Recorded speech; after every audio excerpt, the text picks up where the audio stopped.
ഓട്ടോറിക്ഷയ്ക്ക് മുകളിൽ മരം വീണ് പരിക്കേറ്റ 25 വയസ്സുകാരനെ വിദഗ്ധ ചികിത്സയ്ക്ക് കൊണ്ടുപോകാൻ ആംബുലൻസ് ലഭിക്കാത്തതിനെ തുടർന്ന് ദാരുണാന്ത്യം. അട്ടപ്പാടി ഒമ്മല സ്വദേശി ഫൈസലാണ് മരിച്ചത്.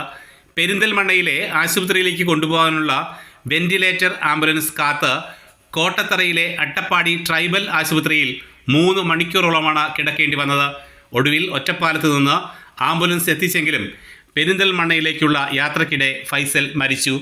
ശനിയാഴ്ച വൈകിട്ട് 3 മണിയോടെയാണ് സംഭവം.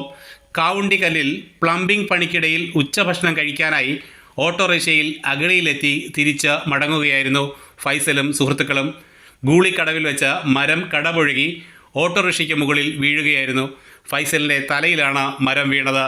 പ്രദേശത്തുണ്ടായിരുന്നവർ ചേർന്ന് മരം മാറ്റി ഗുരുതര പരിക്കേറ്റ ഫൈസലിനെ കോട്ടത്തറയിലെ അട്ടപ്പാടി ട്രൈബൽ താലൂക്ക് സ്പെഷ്യാലിറ്റി ആശുപത്രിയിലേക്ക് കൊണ്ടുപോയി.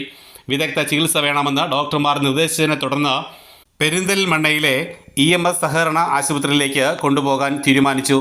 പരിക്ക് ഗുരുതരമായതിനാൽ വെന്റിലേറ്റർ സൗകര്യമുള്ള അഡ്വാൻസ്ഡ് ലൈഫ് സപ്പോർട്ട് ആംബുലൻസ് വേണമെന്നും പറഞ്ഞു.